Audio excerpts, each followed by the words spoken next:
Hey guys, and welcome back to my channel. Now today I want to do something slightly different, and that is actually talk about my desk setup. Now over the years I've gone through different desks, different monitors, different microphones, different speakers, different accessories, peripherals, computers, etc, etc. And so I want to take a little bit of time about talking what I'm using day to day right now. And I don't mean this video to be a this is what you should buy or this is how you should set up your desk kind of video. That's totally up to you. But I do want to talk a little bit about all of the gear that I use day to day, why I use it, and what I like and don't like about it. Now don't panic, there will be more tutorials coming soon, but I thought this might be useful. And as always, you will find timestamps to everything that I talk about down in the video description, so you can jump to anywhere that you might find interesting. But now I feel like I've waffled on for long enough. Let's finally jump into the video.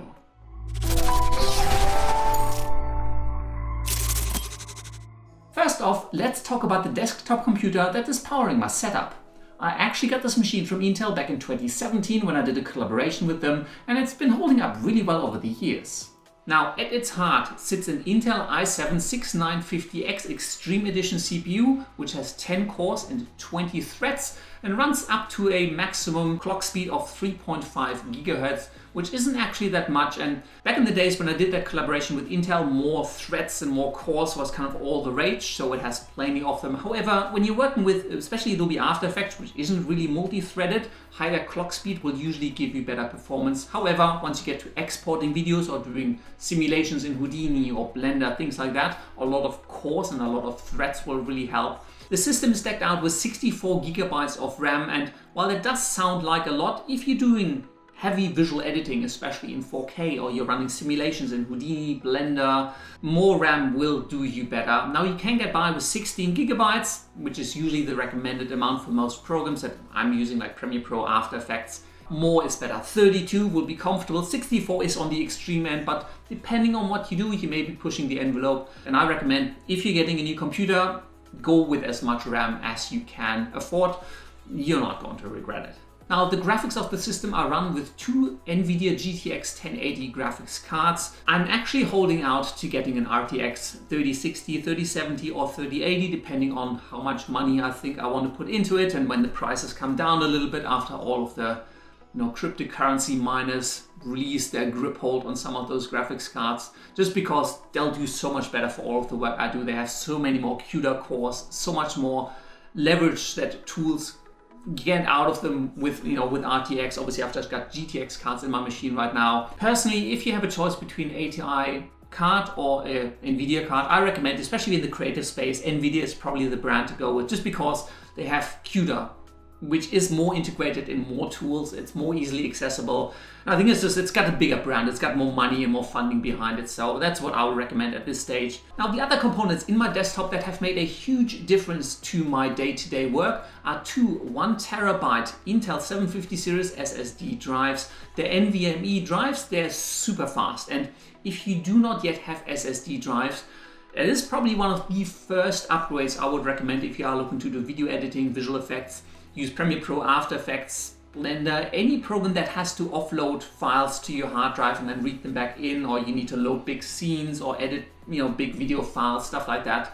SSD drives will make a huge difference, and also your whole operating system will load so much faster. And I also have a bunch of other just HDD, like the original traditional spinning disk drives in my computer just for backup, and I'm trying to offload as much as I can onto a NAS box at the moment. But I'm still really happy with the desktop machine. I do hope to replace it at some point. And obviously I also have my Gigabyte Aero 15, which I have upgraded to 64 GB of RAM, and I stuck another SSD drive into that as well. Now, for these two screens, I'm using Asus 27-inch IPS 4K monitors. The model number for those is PB27UQ, just in case you're interested. And by the way, I'm going to drop you links to all of the products and everything down in the video description if you don't want to Google them yourself. Now, I really love these screens, and I did make a jump from my old 1080p displays to these 4K monitors, mainly because I wanted the desktop space. I'm running so many applications at the same time. I just wanted to have a lot of desktop space. Also, these screens are 100% sRGB, which makes it great for the content I produce, which mainly goes online, so people consume it on their desktops, on their mobile devices, on their tablets. And I just wanted something that was kind of color accurate to those consumers. Now, these aren't super highly expensive color calibrated print ready screens or anything like that, but they're good enough for the content I produce online. Also, do note that even if you have a screen that is perfectly color calibrated, because your viewers are likely going to watch your videos on their phone, on a tablet, on whatever devices, and you don't control the color accuracy on the screens that they're watching them, there's only so much you can use. But having screens that have 100% sRGB is definitely a big benefit to that. Now, these screens support HDMI 2.0 as well DisplayPort 1.2, which does allow them to run 60 Hz at full 4K. The one big call out that I have to make though for switching from 1080p displays or something less than 4K to something that is 4K is that quite a lot of applications, quite a lot of plugins, particularly Video Copilot for example, the UI does not scale well. It actually ends up being really, really tiny, and so you may have to deal with fiddly little UIs. Also, do note that when you preview your videos in Adobe After Effects or Premiere Pro, to get the same size preview on the screen, suddenly rather than being half resolution, it's now full resolution. So your computer has to work a whole lot harder to display your preview in good quality on 4K screen than it had to do on 1080p displays. Now, obviously you are getting more pixels, and you can also lower the display quality of your preview, but it's just something to be aware of. So the same display in Premiere Pro will suddenly render a bit slower because your computer has more pixels to compute, because 4K displays will have more pixel density. So just something to be aware of. I do not regret getting 4K screens. They have made my life a whole lot easier, but there's just a few things to be aware of. Now, both of my displays are mounted on Ergotron LX desk-mount LCD arms, but you can use really any monitor arms. Just make sure that the arms are strong enough to support the weight of your monitors, because especially these 4K monitors at 27-inch are quite heavy, so make sure your monitor arm can actually support the weight, otherwise it's going to sink down over time, which does not make for a great experience. Now, these speakers I actually get asked about a fair bit, and these are the KRK Rokit 5 studio monitors. They're actually meant for music production, and back in the days I used to do a lot of music, and so therefore I got studio monitors. They're not computer monitors, and the way they differ is that their audio profile, the way they play back music, is very flat. It's very neutral. They don't emphasize your bass or your high frequencies. They're very flat, and it then allows you to hear the music very unfiltered. So it allows you to more easily adjust, oh, this needs a little bit more bass, this needs a little bit more mids or a little bit more highs, and it's great for music production. But I've also found them super useful for video work, like when I'm mixing my music tracks for short films, or I'm doing sound design for some sound effects, and I'm starting to layer all sorts of sound effects on top of each other. Using headphones doesn't work too great unless your viewers are also using headphones, because they're getting a different experience. Now, obviously, audio waves do behave different when they're bouncing around in a room or in a car or wherever people are watching your content. But I just really like the sound coming out of these speakers. It just sounds really nice. Now, do note that you can't just plug them into your computer with a normal 3.5mm jack. You do need an audio interface that then supports 1/4-inch balanced or unbalanced inputs depending on what studio monitors you go with. And so the audio interface that I'm using is the PreSonus FireStudio project. It's been discontinued since I purchased that ages ago, because I keep using the speakers, I just hang on to the audio interface. Now, speaking of audio, the microphone that I'm using right now, both on this camera to record this video as well as right there, I'm using that for recording all of my tutorials for YouTube, is the RØDE VideoMic NTG. It's a broadcast quality shotgun microphone, and it's meant to be used on camera, like it's sitting on my Sony Alpha right there, so you can kind of hear what the audio quality is like. Now, do be aware that this is not really my studio. It's still undergoing renovation, so there's a small square room and the audio does bounce around a little bit more than I would like. But given that I'm using it both for the camera as well as for recording all of my tutorials, you may be able to tell that I really like this microphone. I like the quality that I'm getting out of it, because it's a shotgun microphone. It's directional, which means it only captures stuff that's directly in front of it. So a lot of the noise on the outside, or birds outside, or people working elsewhere, or your neighbors, you may not hear as much, because it's very directional. It just records what's straight in front of it. Also, with the RØDE VideoMic NTG, the one thing I like, it's using USB-C. It just plugs straight into your computer, and you can use it for any program that can record with a microphone input. So it's super easy to use. It's very lightweight, it's small, and the audio quality just turns out really nice. It has some really nice features as well, like a safety channel recording, where one channel gets recorded at a much lower decibel, a much lower volume, so that if something gets recorded and it's too loud, you actually have a backup channel on one side that is a lot lower, so it doesn't clip. I'm using that quite a lot just in case I'm talking too loud or there's a loud noise suddenly happening. So I'm really enjoying that microphone, and it's just so easy to use. I haven't looked back since. Now, in terms of my peripherals, for my keyboard, I'm currently using a Logitech G213 PRODIGY RGB keyboard. In case you can't tell, I'm totally obsessed with RGB lighting. Now, it is not a mechanical keyboard, but I feel I can type a lot better on it. Plus, because it's not a mechanical keyboard, it's also a whole lot quieter, which does make for nicer recording for my videos. It's not too expensive either, and it does the job. It looks nice, and it's just comfortable to use.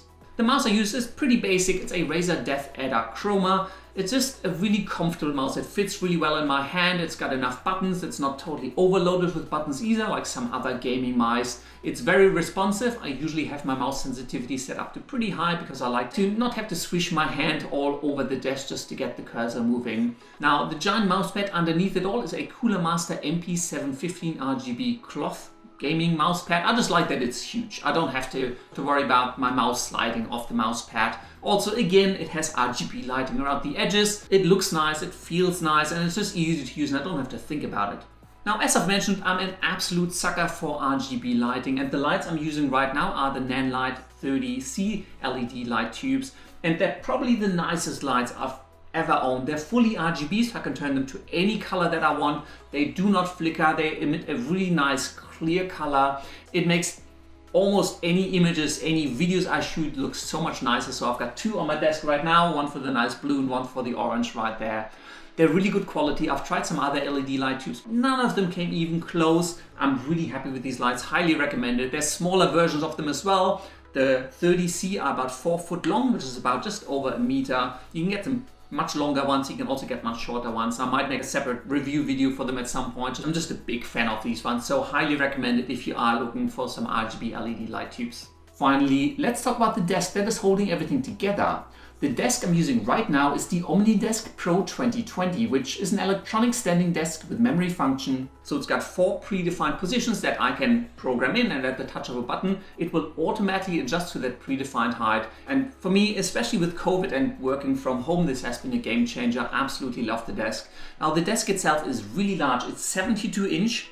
Side to side, which is about 182 centimeters. It's made from black powder coated MDF wood. It's nice and sturdy, and it's got a really nice ergonomic curved design, which makes it really comfortable when I'm sitting at the desk for hours and hours editing videos or, well, just doing my day job. It's got a cutout towards the back to feed all of the cables from underneath the desk to your monitors or speakers or anything else that you may have set up on the desk. Now, it does come with a pretty large ecosystem of accessories. The ones that I got were the wireless charger, which is a unit that plugs underneath the desk, and then you can place your phone on top of the desk to charge it wirelessly.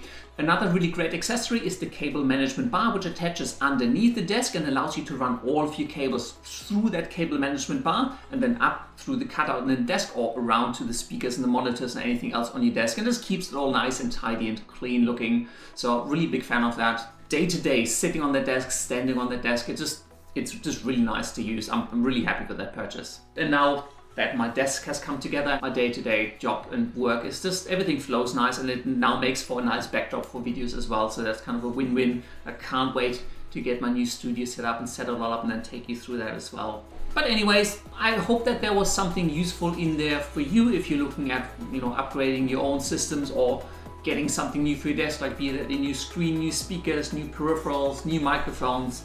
Obviously, I have a ton more gear that I haven't talked about yet, mainly cameras and microphones and other filming equipment. And if you'd like me to talk about any of those, just leave me some comments down below. I'm really keen to share a little bit more behind the scenes stuff, especially when that new studio is finished. So let me know what else you would like to see. And that is all there is to it. If you enjoyed this video, please hit that like button. If you're new here, hit that subscribe button. And if you do have any comments, questions, or suggestions, just leave all of that down in the comment section below. And with that, thank you very much for watching, and until next time, I will see you later.